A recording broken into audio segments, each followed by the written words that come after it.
Hello, my friends, and welcome to the Seeds and Weeds podcast brought to you by Small House Farm. Are you a gardener, a farmer, a forager, an herbalist? Maybe you're just a little plant curious? Well, you've come to the right place. This is Seeds and Weeds.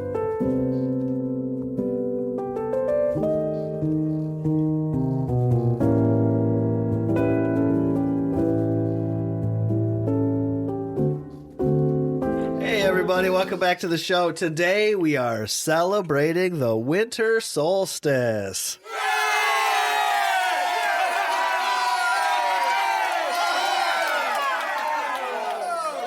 We're going to be looking back on the year, and we are also going to be dreaming about what is to come in our future. We're also going to have some fun exploring juniper. We're going to dig into some of its medicinal qualities and uses, as well as some of its culinary applications, and we just may share a recipe at the end of the episode.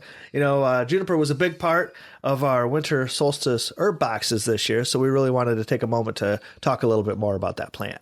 Yep, we just put those boxes in the mail. So it is the Winter Solstice today, and a lot of our patrons will be getting those boxes within the next couple days if they haven't already. So juniper was our focus herb, and we thought it'd be perfect to talk about during the Winter Solstice episode. Right on. So while we're talking about the Patreon, of course, let's do some Patreon shout-outs. We've got Christina Eldridge, K. Martin Pence, Mary Maddendorp, and Rhonda Faust. Thank you all so much for being a part of our community on Patreon. If you are listening to the show and you enjoy what you hear here, if you're listening to the show and you enjoy it, you know, you can always show your support by joining our community on Patreon. Patreon members, they enjoy so many different benefits, including these herb boxes that we talk about all the time, behind-the-scenes content, extra videos and recipes, so much cool stuff. And your support allows us to do cool things here at Small House Farm, including the podcast. So you can find more information about that, of course, down in the show notes. That's where we put a bunch of different links. Or you can head right over to our website, which is seedsandweedspodcast.com.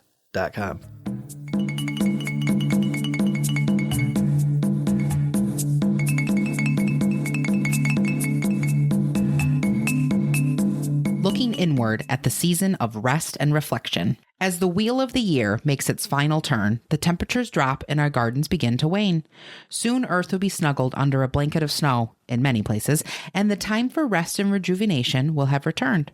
It would seem that color has faded from the world, replaced with the stark black and white of barren trees amidst a backdrop of snow. But if we look around, we can still find the deep green hues of the pine trees and the vibrant blue sky above. Winter is a season of duality.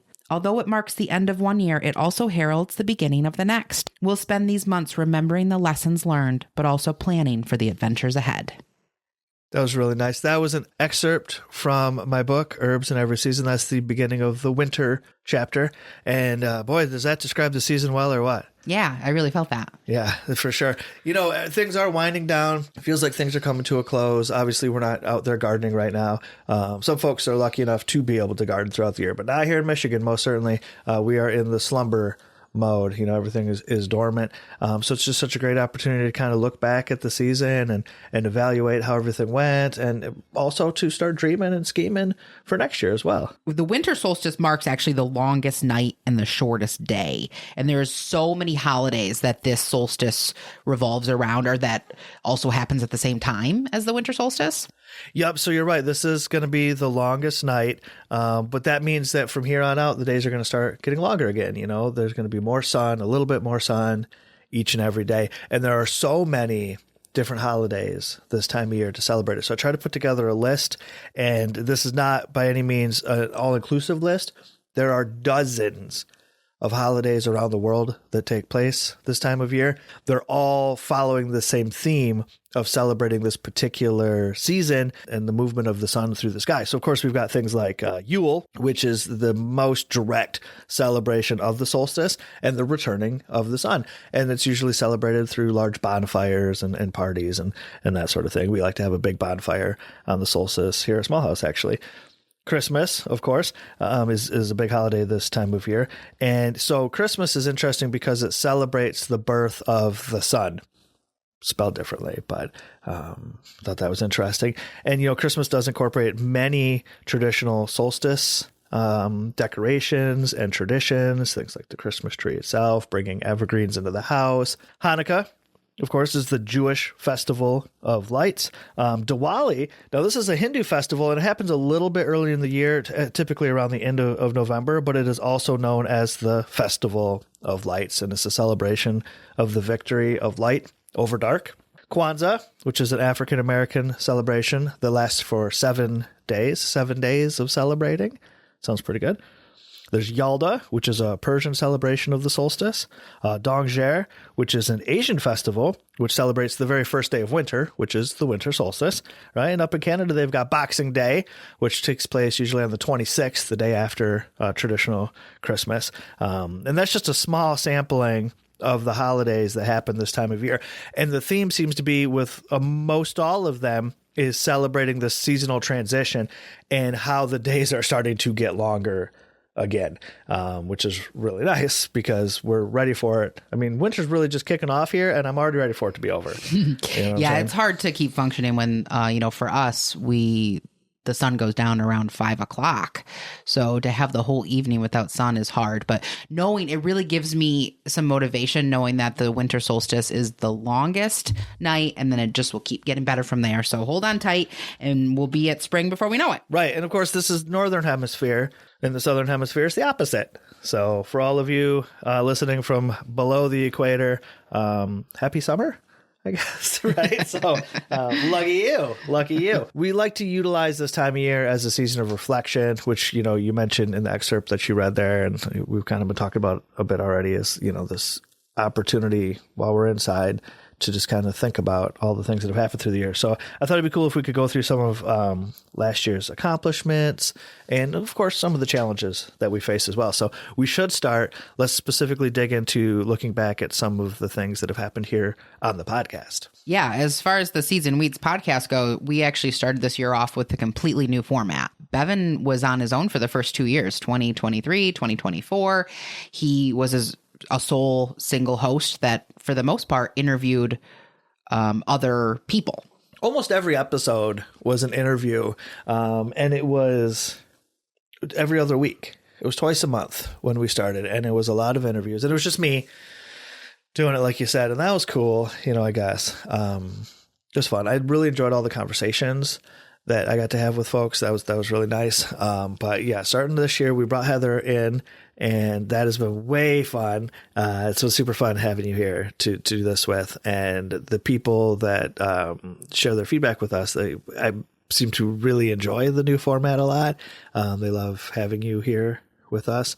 Well, I thought it was really important for people to hear your voice. You kept highlighting other people's voices through these interviews, but I knew that you had a lot to say and you're good at saying it. So doing the podcast together allows us that more of an opportunity to speak directly. Sure. And we've still been able to bring in some other voices and that sort of thing and share knowledge and information from other experts on topics that we're discussing. But our listenership has more than doubled this year. Dramatic increase in listeners, which, there was slow, steady growth throughout the years, but it was like quite a jump. And I attribute a lot to how much people enjoy having you here, for sure. Another interesting thing about the format, I think, is that this year we've really leaned into celebrating the seasons. We've done these special solstice and equinox episodes, and we've read excerpts from Herbs in Every Season, and we've really tried to follow that rhythm in a way, which has been a really nice sort of guiding light for us as we develop episodes. It's been really a fun thing for me too. So we had a couple episodes that were our most popular. What did you find? Well, our most popular, most downloaded episode of the season is our summer solstice special, which was all about lemon balm, and we talked about mulching in the garden and that sort of thing. It was the most popular episode of the season, like I said. It's also our most popular episode ever of all time. Nice. Yep, for sure. And actually, many of the episodes that we've done this year are our most popular episodes of all time because of this jump in listenership that we've had. If I went back to find what is the most popular episode that wasn't from season 3. It was actually the episode with Jared Gettle from Baker Creek Heirloom Seeds, which was the first kickoff episode of season 2. And it aired on January 3rd of 2024. And that one, and I think because Jared's on the show and he's really popular. Everybody knows who he is. So that's been a big one. If you haven't listened to that episode, you can always go back and listen to any previous episodes. I will put links to all of these episodes I just mentioned down in the show notes. And Jared is a good friend of ours now, especially as our continued relationship with Baker Creek has evolved so much. But he's a really interesting guy to talk to. And so that's a really cool episode to listen to. Yeah, it was super fun. I also wanted to find out where we're most popular at, like our most popular cities. So I discovered that most of our listeners, of course, as you could expect, are here from the United States. A great majority of them, although we do have quite a few listeners in Canada, which is nice, our neighbors to the north. And 3% of our listeners are from Europe. Mostly the United Kingdom, also quite a few listeners in Germany, which I thought was interesting as well. And then a small amount, 2% of our listeners, which 2% isn't very many, but that's thousands of people from Australia. So that was pretty cool. So those are our below the equator friends, most certainly. But the most popular cities for us, number one is Chicago. Most of our listeners are from the Chicago region, and then Seattle, Washington came in number 2, and then Detroit. And I don't know how they determined what city, so I assume just in that general area is kind of how they figure that out. But that was kind of fun to see. Well, and we're always looking for listener feedback. So as you're listening or as you think about the next year and there's some topics that you want to hear about, or you have some interest in, or a cool person that would fit as an interview on the podcast, please let us know. We want to know what you think about the episodes as you're listening. Yeah, absolutely. When we're looking back on the year, we want to look at our challenges as well. And our greatest challenge here at the show so far has been getting feedback from people. We'll get some comments every once in a while on YouTube or in person. I'll see somebody at an event and they'll be like, oh, hey, I love your last episode, or I like the show, or whatever it is. But I want more direct feedback. I want to hear from people. Leave some reviews on our Apple, or leave some comments on the YouTube, however you're listening, or just feel free just to email us and be like, I want more of this, or I want less of that, whatever it might be. Let us know what you like and what you don't like, and we can work with that. That's going to help us make the show better. When you review on your podcast apps, it really helps other people find the podcast as well. So we would greatly appreciate if you took a second to do that. Absolutely. Now let's take a look back on the year from a personal point of view. Let's celebrate some milestones. You said that the other day. Let's celebrate milestones. And I thought that was such a cool statement because, life is obviously the journey, not the destination. And the journey is far more pleasurable if we take the time to look back and celebrate each of these little milestones. So let's do a little bit of that real quick. Okay, so spring was really busy for us. Spring of 2025, it was jam-packed with things. We first started off in January, actually, as Bevan won the Seed Stewardship Award at the Central Indiana Seed Swap. At the Central Indiana Seed Swap, yeah. That was a really cool moment for me because actually we helped inspire those folks to organize that event. They had come to our event. I'd spent some time with them, and they kind of took that back to Indiana, and we helped them get that event started, years ago. So to get that recognition and that honor was really special. So that was a really neat moment. And that's something that as our listeners should look into for coming up in January. If you're interested in looking for a seed swap to attend, this is a great one. Yeah, absolutely. If you're around the area, I know a lot of you are in the Chicago area, apparently, which isn't too far from Indiana. Totally worth the drive. Absolutely. In February, following right up after that, our youngest son actually won the Battle of the Books, which was really, really awesome. So the Battle of the Books, it's a competition that's put together by our local library. I think it happens all around the country. Yep. Where the kids read the books, and then they're quizzed and tested. And it's a competitive reader comprehension type of thing. And he brought home the gold. Yeah, he won. He was on TV and they did a live performance. It was cool. It was very exciting. But then in March, which was, really the kickoff in a sense of our year, Herbs at Every Season got released. Yeah, which was the biggest thing of the year, technically. Having that book finally come out into the world was super exciting. So that came out right at the end of March, possibly the largest milestone of the whole year, most certainly. And then we celebrated right away, instantly, by taking a trip to Spain, like the same week the book came out.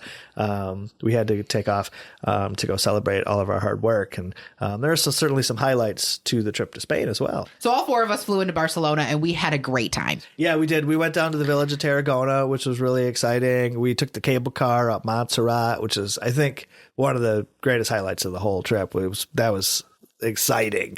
A cable car up a mountain. I'd certainly never done anything like that. We met up with some friends in Barcelona for some paella. It was just all sorts of cool stuff. It was really a nice way to celebrate all the hard work that we put into getting that book out. But the year was just getting started. And now that the book was out, now I had to do a lot of promoting, a lot of stuff. The publicist at Timber kept me very busy. I did so many podcasts.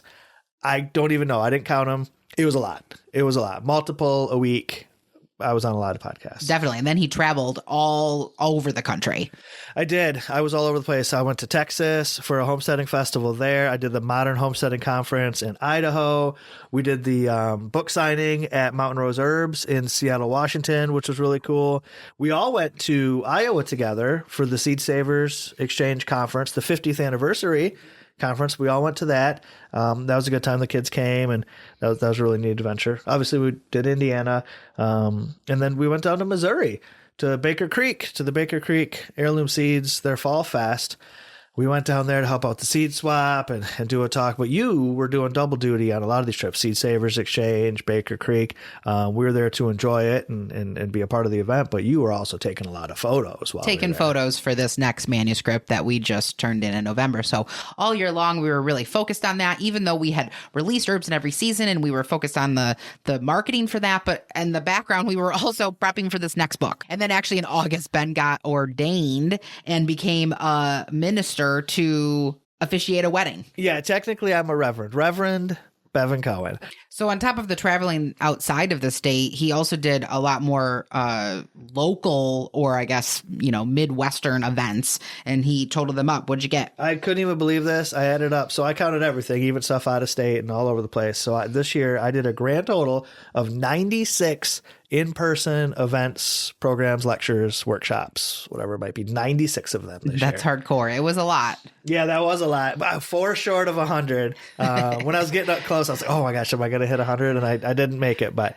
still pretty cool. It was a lot, and I don't know if I'm going to do that many next year, but we'll see how it shakes out. Well, and then on a more personal level, we had been talking about our kayaking goals this season, wanting to hit 50 miles kayaked on the river.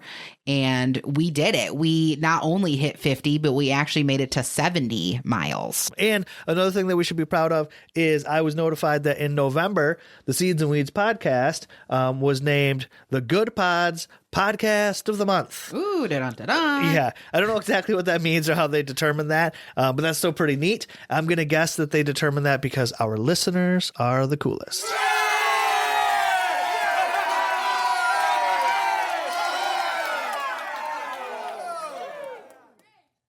Okay, so as promised, we are going to wrap up this episode by digging into one of our favorite evergreen herbs, technically a shrub or small tree, but it's juniper. Juniperus communis. So that's the species name of the common juniper, which is distributed across most of the northern hemisphere. So we thought it'd be accessible to everyone getting our Patreon boxes, most certainly, so they could enjoy that. And you incorporate it into the box in a couple of different ways. Yeah, I made a massage oil out of the leaves and the berries. So I actually chose a sesame oil as the base and let the herb soak in the oil for 4 to 6 weeks.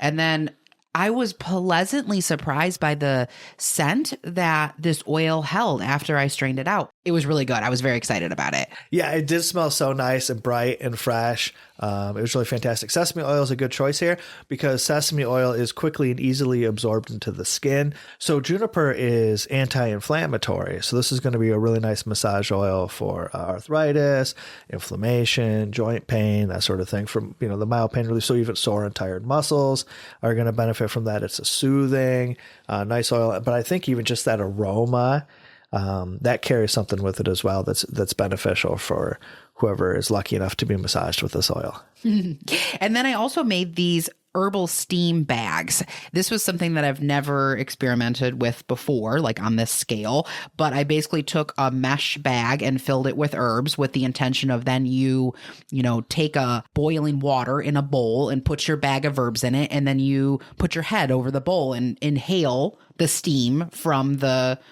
brewing herbs. Yeah, sure. And juniper is fantastic for respiratory issues. So this is a great herb for that. And when you put your head over the bowl, you could kind of drape a towel over yourself, and that's going to catch the steam around you. So you can really breathe that in. Now, this was a blend of herbs. This just wasn't straight juniper, right? Nope. I also added, and this is actually a recipe right out of Herbs in Every Season, but it included chamomile and sage. So chamomile, just for that really lovely, yummy smell that it has. And then the sage, I mean, my gosh, sage, you need sage for everything, but that works really well with the juniper for your lungs and your congestion and any of your respiratory issues. And typically you can still be harvesting the berries in the middle of winter. Sure. And juniper's got a really familiar flavor. It's one of the botanicals that's utilized in gin. So that's actually, I wanted to make a cocktail or mocktail recipe with juniper to offer for our listeners right now. And actually, like we've mentioned so many times, I mean, a juniper syrup, a simple syrup, is such an easy way to harness the flavors of herbs. And so that was what I was seeing for the most part when any quick internet search would give me, is a lot of juniper syrup recipes. Then you can make, whatever drink you were gonna with a little bit of the juniper syrup, and it really gives you that flavor. But what a lot of people speak about is that just a juniper syrup or juniper berries as a strong concentrate tastes a lot like, or reminds people a lot of gin. So you can actually, if you made that juniper syrup, you can kind of substitute it for the gin if you're trying to go more mocktail. So just take your juniper syrup, you mix it with a little bit of cranberry juice and orange juice, a splash of lime juice, top it off with sparkling water. What an awesome mocktail. You can add a couple, a shot of gin if you want to make it a cocktail, but it's best super cold. So I always recommend lots of ice. Sounds delicious. Are we going to be sipping on any of that during our solstice celebrations? Heck yeah.